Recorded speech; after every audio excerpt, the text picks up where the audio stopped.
What's up everybody, it's Matt from Peter Glenn, and in this video we're going to talk to you about Coast Guard approved vests versus non-Coast Guard approved vests, when you can use them and which one's best for you. Let's check this out.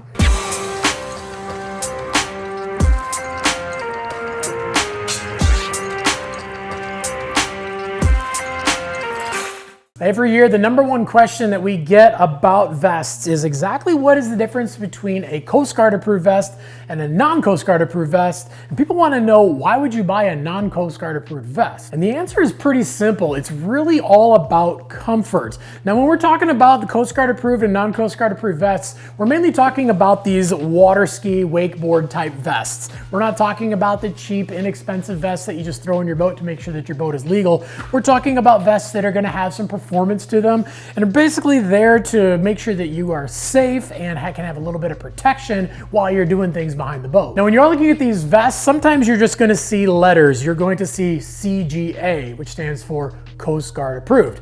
Then obviously there's NCGA, which stands for non-Coast Guard approved. Now, the biggest difference in these vests is it's all about the overall thickness of the vest. A Coast Guard approved vest usually has a little bit more thickness up in the chest, and it's going to float a certain amount of weight for a certain amount of time in a certain position. And these are the things that the Coast Guard deems safe enough for a person to be in the water for an extended period of time to help keep them safe. If you think about it, when you have a vest that has a little bit more flotation up in the front than it does in the back, when you do float in the water, you're not just going to float like a bobber. It's going to actually float your chest up a little bit more. And this is about keeping your face out of the water. If God forbid you are unconscious and or you're going to be in the water for an extended period of time, you want to make sure that your face is out of the water as much as possible. Also, you're going to notice a lot of the Coast Guard approved vests are going to have buckles along the bottom that you can really crank down to make sure that that thing fits extra tight below your waist. So if you do get into the water and this thing does maybe stretch a little bit, it's not going to pop up over your head. It's just about getting that tighter fit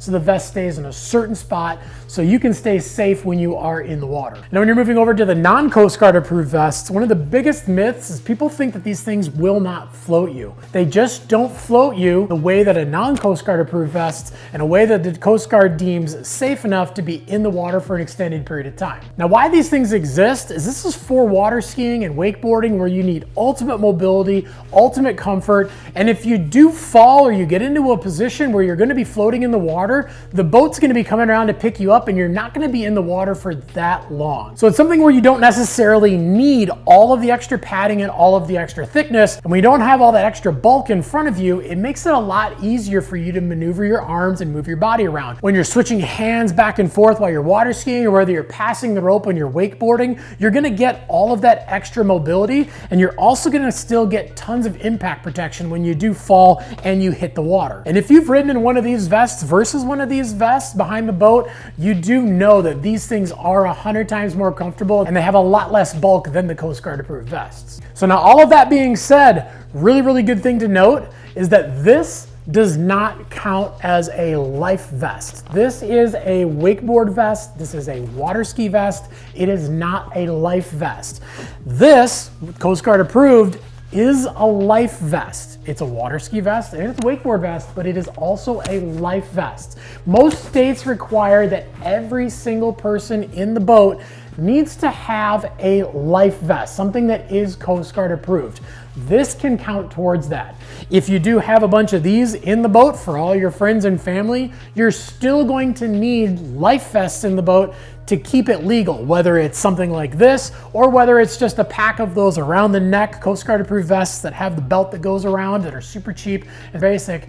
You're gonna need to have those in the boat still. Also, when you're riding jet skis, I don't know any states that will allow you to ride a jet ski without a vest, and that vest is gonna have to be Coast Guard approved and you're gonna have to be wearing it. But different states can have different laws depending on life vests and when you need a Coast Guard approved vest versus a non-Coast Guard approved vest. So make sure to check with your local DNR to make sure you've got everything right, you have enough Coast Guard approved vests for everybody in your watercraft, and you're using your non-Coast Guard approved vests in the situations where you can use your non-Coast Guard approved vest. But if you got any questions beyond everything we talked about in the video, definitely leave some comments down below. We're on there every single day trying to answer those questions.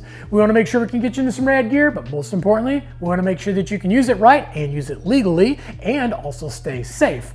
Also, make sure to like, subscribe, and definitely get that notification bell on too so you can find out when all the new videos drop. And head on over to peterglenn.com, grab yourself some vests, and get out and ride. Because any day of riding is a good day of riding.